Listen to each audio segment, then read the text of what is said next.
Welcome back to Yahoo Finance Live. We are seeing President-elect Joe Biden start to plan and perhaps piece together some cabinet picks here as the transition process looms a bit longer than some Democrats might be comfortable with. But a lot of former Republicans, even on the other side of the aisle here, enthusiastic about what opportunities might be out there for President-elect Biden and his administration to get some key items through here.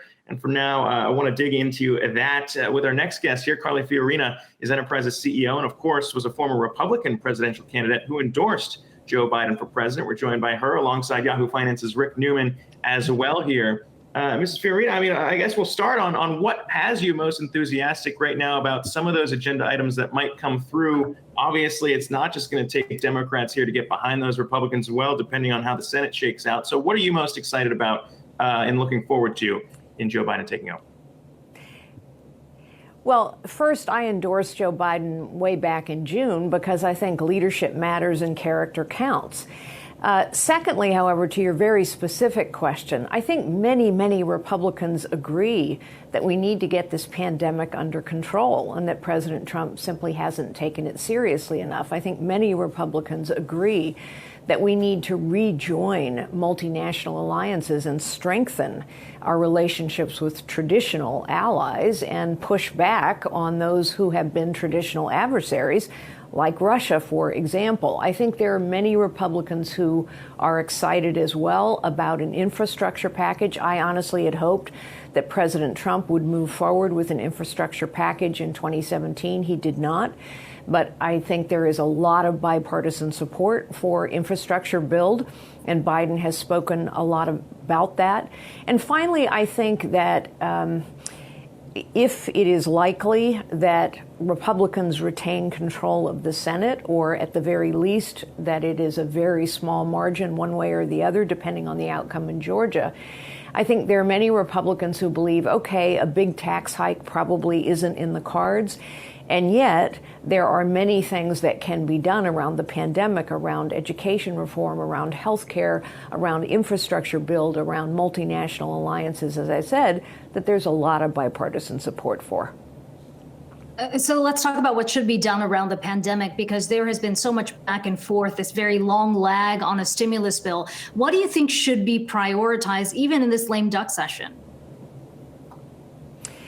Well, I would hope that finally Democrats and Republicans would get together in this lame duck session and pass a stimulus bill. I mean, clearly there is assistance required at the state and local level. Clearly, working families and small businesses in particular are continuing to suffer, particularly in this very difficult and dark winter. I think the question mark for me, honestly, is the Republican Party, at least elected Republicans in Washington, D.C., still seem to be in the Trump party. And so I think they are watching and looking for signals from Trump about what he is willing to support. And so that's the only thing that makes me nervous about whether or not a stimulus bill will get passed. He has been kind of all over the map in terms of what he's willing to support. But clearly the need is there, and I think both Republicans and Democrats, if they stop and think about it, realize that it is a failure of the political class to do nothing when the need is so great. Carly, we will be beyond President Trump, and we will be beyond the coronavirus at some point. You were in 2016 as a kind of a pragmatic, centrist, pro-business Republican. Does the business community need anything, putting aside stimulus and aid for small businesses and things like that? Does the business community need anything structurally, or does it just need the Biden administration to leave it alone? Well, you know, I think the great example of the business community going to get something from the Biden administration, whether they want it or not, is big tech. I mean, there's no question now that these large technology companies have a degree of market power, whether it's in data privacy or content management or lack of competition, that Republicans and Democrats alike believe needs to be curtailed or regulated in some way. And so I have been advocating strongly over the last several weeks that big tech Facebook, Twitter, the rest of them really need to decide to become part of the solution here and work with government, work with politicians on both sides of the aisle to craft a set of solutions that are going to work. I just don't think it's realistic anymore for the technology sector to say, just leave us alone, we're going to do our thing. I think those days are past because of the power they have in our society over data, over content, et cetera. And so I think something's going to happen. I always get very nervous about politicians crafting solutions on their own, particularly around an industry that they don't understand very well. And that's why I think leaders in the industry need to step forward and help. Just one more question about politics and maybe a bit more on tech. You joined us in October for our All Markets Summit, and that, of course, was before the election. We've now seen Biden won, Trump lost, and we're seeing this fairly shameful performance by many Republicans plus Trump, where they won't acknowledge that Biden won. They won't help Biden with the transition. We asked you in October, do you consider yourself a Republican still, and where is the Republican Party even headed in your estimation? Could you just update us on your thoughts on that? Well, I tweeted this morning that this is shameful. That's one word for it. I think, honestly, President Trump has cemented his legacy as being inadequate for the job. And Republicans who continue to refuse to say or do anything about this unwillingness to engage in an effective and peaceful transition are also demonstrating that they're inadequate for their jobs. This is all about Donald Trump's political power with the base, but some things are actually bigger than politics. The coronavirus is bigger than politics. National security is bigger than politics. And so I would hope that fairly soon here, you would have notable Republican elected officials stand up and say to the president, enough is enough. It is a time to acknowledge the obvious. Joe Biden is the president-elect, and to begin an effective transition. Yeah, Carly, let me ask you a personal follow-up on that, too, because, you were on the debate stage back in 2016. You had your own battles with President Trump. I'd be curious to get your take on what it's like to watch other people who had their battles on that same stage, and Senator Rubio and Ted Cruz, basically lining up behind President Trump after those personal attacks. You're obviously not in that line with them. How much of that comes from just principle, or how much of it comes from maybe your ambition here to maybe join Joe Biden's cabinet picks or play a role in that administration too?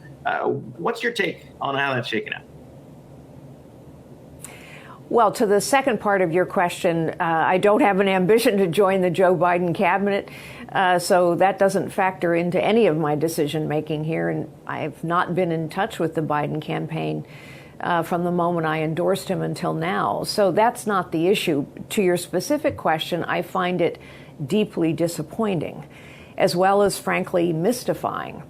Why men that I thought had principles seem to be willing to throw those principles aside for short-term political gain. And I think that's what it's all about. It's all about politics in the relatively short term. Perhaps I told you in October that, George Washington said the trouble with political parties is they'll come to care only about winning. And what I think we've seen in politics is too many in politics are focused solely on running and winning, and they have a very short time horizon as a result. And so people are fixated on Georgia, that's pretty short term, or they're fixated on 2022, that's also short term. But in the meantime, there are bigger, longer term issues at stake, and our principles are part of what's at stake. I wonder if we could just go back to big tech. You mentioned that before, and you ran a big tech firm in Palo Alto for a while. This is a complex problem. It does not apply to all these companies equally. But if you could point to one single reform or fix that might address these problems with these technology giants, what would it be? Well, first, let me say, when I ran Hewlett-Packard for 6 years, I testified multiple times on Capitol Hill. It's not the most fun thing to do, but it is part of the process. So, to answer your very specific question, I believe what we need now are a set of rules that are uniform, consistently applied, and completely transparent. And those rules need to cover how data is maintained and how consumers' privacy is protected and how content is managed. You know, yesterday in the hearings where Mark Zuckerberg and Jack Dorsey were testifying, Mark Zuckerberg made a comment around, well, you know, Steve Bannon's tweets about beheadings don't violate our rules. And a lot of people said, well, what are your rules? That's exactly the problem. No one knows what the rules are, and no one knows whether the rules are being consistently applied. And so when these CEOs show up and just say, trust us, we have rules, but we don't know what they are, and we don't know how they're applied, then honestly, we can't trust them. So transparency around those sets of rules and assurance that those rules are being consistently applied is absolutely necessary now. I want to get back to what you said earlier about the stimulus and you know, you saying that, look, there's a lot of lawmakers who are looking to President Trump for some kind of signal on which way to vote. The president, according to reports, have indicated that he may consider running again in 2024. I mean, how big of an influence do you think the president is going to be within the Republican Party beyond his administration? Come January, is he going to continue to be a huge influence over the party? And if so, what does it mean for the future of the Republican Party? So first of all, I, of course, have no insight into what Donald Trump is going to do, but I certainly think he is laying track for running again in 2024. And let's just back up and give President Trump his due. President Trump turned out massive numbers of voters. He gained more votes, millions more votes in 2020 than he did in 2016. And he also turned out votes for Joe Biden. So Donald Trump has real political power. He has a real base that is loyal to him. And so, of course, that gives him influence in the Republican Party. It's why I said to you in October, I'm not sure that the Republican Party isn't Trump's party, and I don't see myself in Trump's party. But make no mistake, he isn't going away. He's not disappearing. He won't be president, but he will retain enormous political influence. And so the question is what he chooses to do with that influence. But right now, I think what you're seeing is politicians who don't want to get on the wrong side of him, because through that influence, he can make a difference in a Georgia Senate race. He can make a difference in congressional races in 2022. And I'm sure he intends to try and make a huge difference. And we'll see what kind of difference that ends up being. But fascinating to get your take on all this. Carly, Fiorina, thanks again for taking the time to chat with us today. Great to be with you all.